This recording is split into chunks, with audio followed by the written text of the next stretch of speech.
Okay, so I'm going to do this article by Jonathon Turley.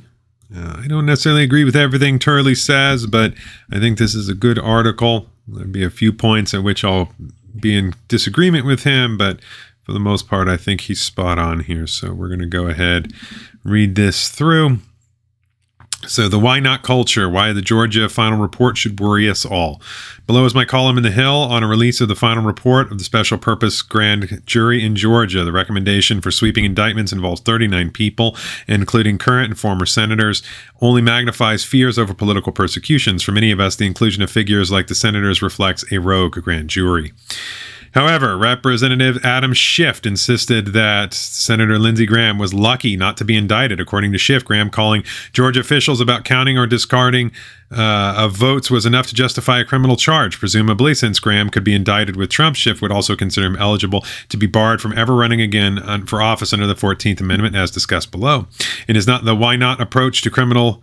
It is the why not approach to criminal and constitutional law. Here's my column. With the release of the special grand jury final report in Georgia, the nation finally was able to see what four-person Emily Kohrs last February was giggling about in interviews. Call it the why not report. Back then, when Kohrs was asked if there were recommended charges, she chuckled and said, "Can you imagine doing this for 8 months and not coming out with a whole list of recommended indictments? It's not a short list. It's not." She was absolutely insane when she was doing this. In addition to nodding at an expected Trump indictment, she added, "There may be some names on that list you wouldn't expect. After all, why not?" The final report did not disappoint. The members recommended 39 people for prosecution, including Senator Lindsey Graham and former Senators Kelly Loeffler and David Perdue. They also included lawyers who argued for recounts or investigations into alleged election fraud.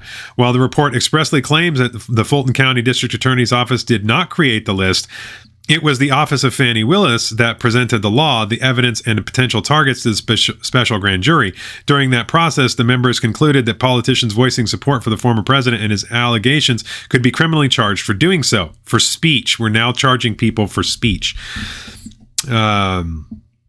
The news that Willis did not indict Graham and others infuriated many on the left. Liberal websites were inundated with comments like, "I want all the enablers charged, tried, and given long sentences as traitors to our country," asking why the list did not include Senators Grassley, Cruz, Lee, and 147 current and former members of the House, just to name a few. The disappointment of the special grand jury members and commentators is understandable. When one reads the indictment of the 19 defendants, it is surprising that all of the other 20 were dropped. While the indictment does contain serious charges against some individuals, Willis used a sweeping racketeering theory to indict in gross. One possible reason Willis dropped some of the charges, these targets, is that she knew the indictment of these senators would have been quickly and firmly rejected by the courts as criminalization of political speech. However, the 160 individual acts detailed in Willis's report include speeches and social media postings by Trump and others claiming evidence of widespread voting fraud. I disagree with those claims, but many citizens held the same suspicions of the election. Many still do. For obvious reasons, because there's been no proper investigation into many of the anomalies. So why would people trust it? I mean, when you have a whole bunch of anomalies and then the government comes out and says it's the freest and most secure, safest and most secure election in history, you have to question that. It is understandable why the grand jurors thought that anyone pushing these claims was committing a crime, given the 160 acts cited by Willis. Graham, for example, called Georgia Secretary of State Brad Raffensperger after the November 2020 election to ask about absentee ballots and whether groups of ballots could be rejected. The call was not ultimately deemed worthy of an indictment. However, Willis launched her investigation based on Trump's continued demands that Raffensperger investigate the vote tally in two other calls. Once again, I agreed then and now with Raffensperger in his refusal. But the question is whether or not such requests are evidence of a crime. They're not. There's no evidence of a crime. It's not illegal to ask for what, the issue here, what they're talking about in the two phone calls is in the Fulton County, they claimed a water main burst, which didn't actually happen. That was a lie. Then they kicked poll watchers out. And then on video, they pulled ballots out from underneath the table in suitcases. And then on video, scanned those same ballots multiple times. Now, they claim there's a legitimate explanation for this, but then don't provide any and say that, oh, no, that's not fraud. Why? You haven't provided any explanation for why that was acceptable to do. And they lied about the pipe being burst. It wasn't a pipe burst. It was a urinal that was leaking and presented no threat to anyone. There was no reason to have kicked poll watchers out. And then they did count ballots while poll watchers weren't there, which is undeniable. So why would we not question that?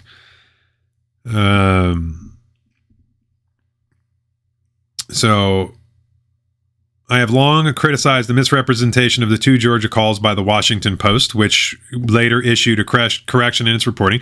Although it recently made a startling contradictory statement on the truth of its original claims, the transcript of the calls shows that Trump did not tell officials to simply add more than 11,000 votes. Yes, that is a flat-out lie that they've said, that Trump tried to call him and say, I just need 11,000 votes. That's not what he said. You lied. I still disagree with his claims, but I've maintained that Trump was making a predictable argument in a settlement negotiation that he only needed the number of votes and that a new recount or continued investigation would find them. My questioning of the use of the calls as evidence of a crime has given many people the vapors. They insisted that it was preposterous to think that Trump was actually asking for continued recounts or investigation instead of demanding that Raffensperger commit fraud. Yet Raffensperger himself recently took the stand and confirmed that the call was a settlement negotiation over whether or not to further recounts or investigations. The question is when advocacy or inquiries or negotiations become criminal acts. Willis's first grand jury believed that the senators who called for recounts or Raffensperger's resignation should go to prison. The comparison between their recommendations and the eventual indictments does not clearly answer how such acts are distinguishable as crimes. The same lack of limiting principle is evident in the new theory being pushed by various experts under the Fourth Amendment to bar Trump from ballots on the grounds that he engaged in insurrection or rebellion or gave aid and comfort to the enemies thereof. Beyond the tenuous claim that the January 6th riot was an actual insurrection, they also maintain that the provision is self-executing, requiring no vote of Congress for secretaries of state to bar Trump from next year's ballots. That's patently absurd as well. Even though Trump has not been charged, let alone convicted of insurrection or even incitement, these advocates believe that he can be removed from the ballot because of his election claims, his inflammatory rhetoric, and his delay in calling for supporters to leave the Capitol. This is one of the most dangerous legal theories to arise in decades. This week, Democratic Arizona Secretary of State Adrian Fontes aptly described the claimed right to disqualify as radical, measures that would encompass every elected official in our government, state, local, federal, and so forth. Indeed, Democrats have called for barring not just Trump, but 120 Republicans in Congress from running from office.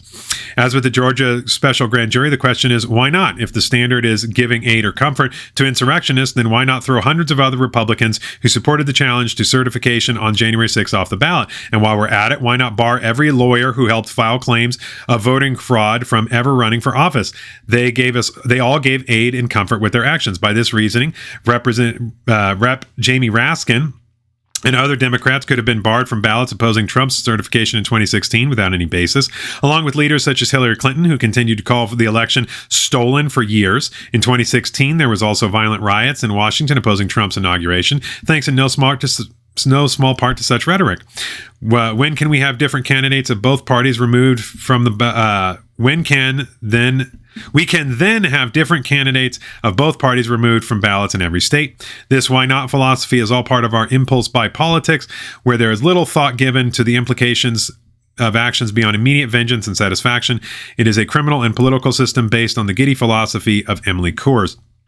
And remember, we are doing all of this on entirely novel legal theories. All four of Trump's indictments center on novel legal theories, untested ideas, and basically just we're going to say this is why January 6th is called an insurrection, has been called an insurrection the entire time. This was always the idea, was to attack Trump and his supporters and then use it to go after them criminally, just like they're going after lawyers. Soon, they're going to start going after pundits. They're going to start going after everybody that supports Trump, saying you're an insurrectionist because you supported the big lie, which is Nazi propaganda that Democrats have pulled out of the history books and said, we're going to run with this, which is absolutely amazing to see that we're doing this. But the Democrats, they're like, yeah, you know what? We hate Trump so much, we're going to destroy absolutely every norm that exists just to go after the orange man. We're going to destroy democracy in order to save it. That's their basic philosophy.